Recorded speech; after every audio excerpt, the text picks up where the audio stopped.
सर्वमंगलमांगल्ये शिवे सर्वार्थ साधिके शरण्ये त्र्यंबके गौरी नारायणी नमोस्तुते. सिंधुदुर्ग जिल्ह्यातील मालवण शहरातल्या नवयुवा ब्युटिशियन तथा व्यावसायिक सौ भक्ती आचरेकर यांचे पूर्वाश्रमीचे नाव कुमारी काजल किशोर खानोलकर.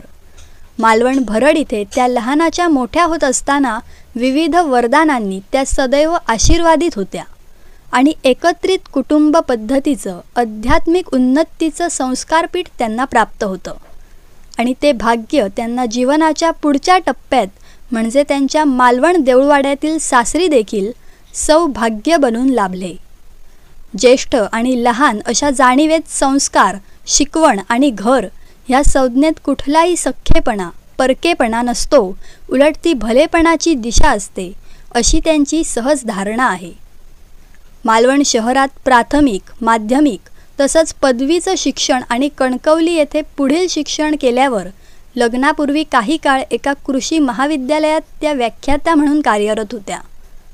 सामाजिक, कौटुंबिक आणि सांस्कृतिक महानंदात वावरलेली बाल तसेच किशोर वयातील काजल ते प्रगल्भता सुलभ वयातील नात्यांची सौभक्ती आणि त्यांचा सौंदर्यवर्धिनीचा तथा ब्युटिशियनपर्यंतचा प्रवास आपण त्यांच्याशीच बोलून जाणून घेऊया. आपल्या नारी रूपेण संस्थिता ह्या आपल्या मालिकेच्या 8व्या भागात भेटूया एका सौंदर्यवर्धिनीला. ऐकूया व पाहूया सौ भक्ती गणेश आचरेकर उर्फ काजल यांना. नमस्कार. नारी रूपेण संस्थिता 2025च्या 3ऱ्या पर्वात तुमचं मनपूर्वक स्वागत आहे. आज आपल्यासोबत आहेत मालवणच्या ब्युटिशियन काजल खानोलकर या माहेरच्या आणि आता भक्ती गणेश आचरेकर. काजल किशोर खानोलकर अशाही त्या प्रसिद्ध आहेत आणि भक्ती म्हणून आता त्या प्रसिद्ध आहे. पण सगळ्यांनी एक सोयीचं नाव म्हणून आता आज आपण त्यांना काजल म्हणणार आहोत. काजल, तुमचं नमस्कार. काजल, भरड मालवणमध्ये तुमचं बालपण सगळं गेलं आहे. ते बालपण थोडंसं कसं होतं ते तुम्ही, कारण एकत्र कुटुंब पद्धती तुम्ही, मग ती एकत्र कुटुंब पद्धतीमधलं बालपण कसं गेलं ते सांगा. मी लहानपणापासून मालवणमध्येच वाढली. त्यानंतर सगळ्यांनीच लहान असताना तर सगळे एकत्र कुटुंब होतं. त्यामुळे असं कधी वाटलंच नाही मला की म्हणजे काका वेगळा आहे, काकी कुठली, असं काहीच नाही. सगळी मम्मी पप्पांसारखे सगळ्यांनी लहानपणापासून लाड केले. त्यानंतर मग माझ्या पप्पांचं थोडंसं गॅरेजचं आहे. तर लहान असतानासुद्धा एखादी मुलगी आहे असा कधीच विषय नाही. गॅरेजमधली जी मुलं असायची किंवा माणसं त्यांच्याबरोबर मी बागडली आहे, त्यांच्या मुलांबरोबर खेळली आहे आणि सगळं एकत्र, म्हणजे असं कधीच नाही की मोठी आहे लहान आहे, सगळ्यांबरोबर एकत्र. शेजाऱ्यांची पाजारी सगळी आमच्याकडे यायची, आम्ही मस्तपैकी खेळायचो. आणि त्यानंतर घरातलं वातावरण म्हटलं तर आम्ही सगळी एकत्र कुटुंब असल्यामुळे सगळ्यांचे जे आम्ही भावंड आहोत ते कधी असं ती माझा चुलत भाऊ आहे किंवा एक तर मोठा भाऊ आहे असं कधीच नाही. आम्ही असं फ्रँकली किंवा लहानपणापासून एकत्र राहिलो, वाढलो. आणि कधी पण अगदी जेवण खावण्याचं असेल सुद्धा काकाकडे, ह्या काकाकडे, त्या काकाकडे, कधी पण आम्ही कुठे पण जाऊन अगदी एकत्रच असल्यासारखं. आणि या दरम्यानच्या म्हणजे शाळा, म्हणजे लहानपणापासून शाळा कुठली होती आणि मग ते शालेय जीवन कसं होतं? शालेय जीवन खूप छान होतं. सगळ्यांनाच शालेय जीवन खूप आवडतंच. माझं शालेय जीवन तर एकदम खूप छान होतं. शाळा टोपीवाला हायस्कूल, कॉलेज पण 12वीपर्यंत टोपीवाला हायस्कूल. शिक्षक तर खूप छान. त्यात मला जास्त स्पोर्ट खूप आवडायचा, त्यामुळे मी 5वीपासून स्पोर्टमध्ये होती. आणि 5वीपासून तू स्पोर्ट्समध्ये होतीस. क्रीडा हा विषय सध्या मुलींना तो एक फार महत्त्वाचा आहे की आता संधीसुद्धा जास्ती आहेत.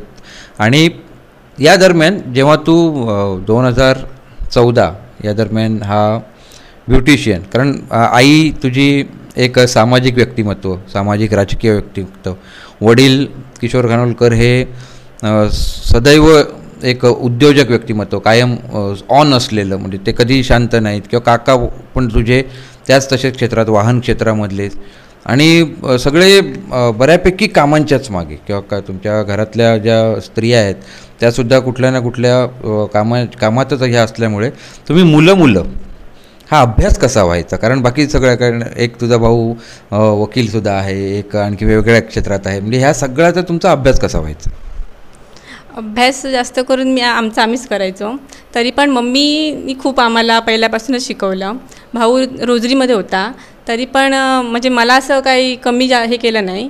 मम्मीनी आम्हाला पण शिकवलं. इवन आमच्या बाजूची शेजाऱ्याची मुलं पण आमच्या घरीच यायची आणि सगळं एकत्र आम्ही शिकायचो.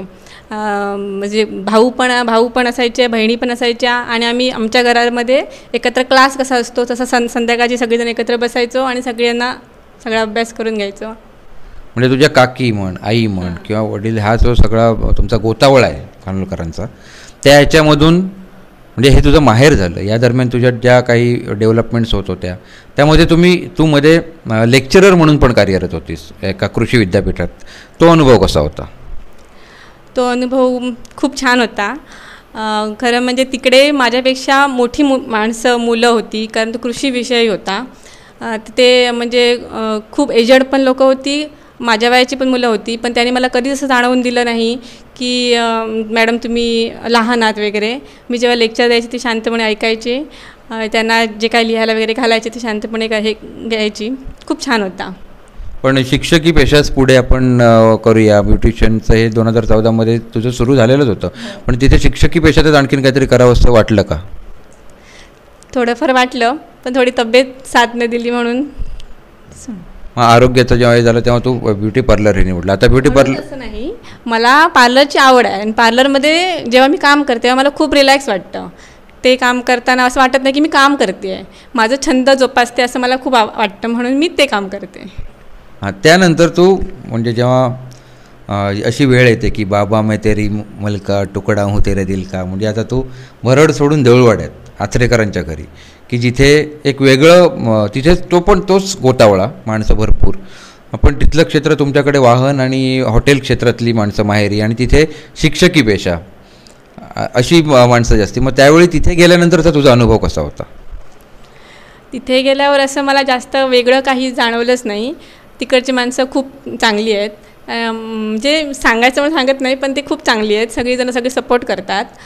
थोडं लग्न झाल्यावर थोडं आपल्याला चेंजेस होतात, पण तिकडचे माझी सासू सासरे खूप मला सपोर्ट करतात. इवन मी आता दुपारची यायची असेल इकडे यावं लागतं पार्लरसाठी, तेव्हा मला खूप सपोर्ट करतात. आणि जास्त करून माझे मिस्टर मला ते खूप सपोर्ट करतात पहिल्यापासूनच, लग्नाच्या आधीपासूनसुद्धा आणि नंतरसुद्धा. म्हणजे तुला जे काय करायचं ते तू कर, पण कुठे असं चुकीचं काही करू नकोस. जे काय करणार ते प्रामाणिकपणे कर आणि पुढे जा. आणि मला जे काही वस्तू काही गोष्टी हव्या असतात ते प्रत्येक ठिकाणी माझ्यासोबत असतात. ते आता म्हणजे तुला भानाचे म्हणजे भानाचे संस्कार, भानावर राहायचे संस्कार हे बालपणापासून आई, काकी, काका, वडील असे सगळे तुला मिळतात आणि तोच भाग तुझ्या पतिराजांकडून मिळतो असं म्हणूया.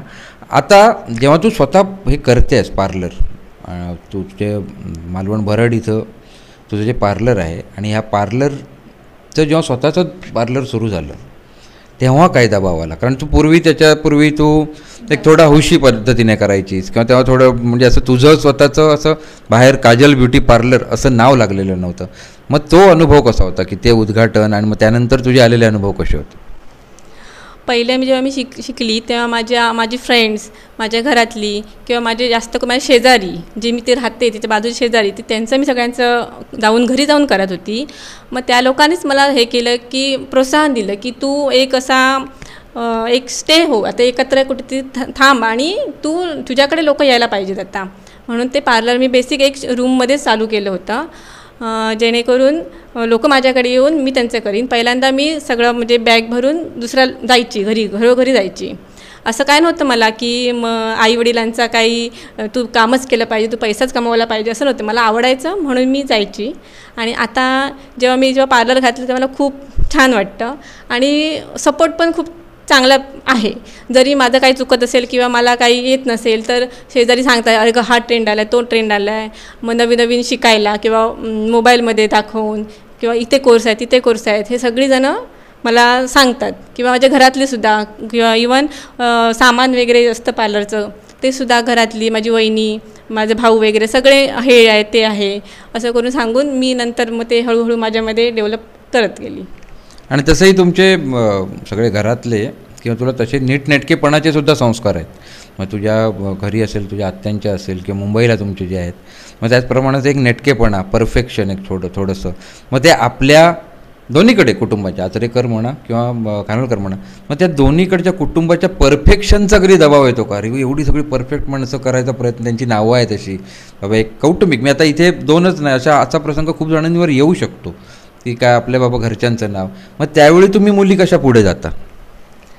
पहिल्यांदा माझं पार्लर हे करायचा कोणाला म्हणजे सपोर्ट नव्हता मला.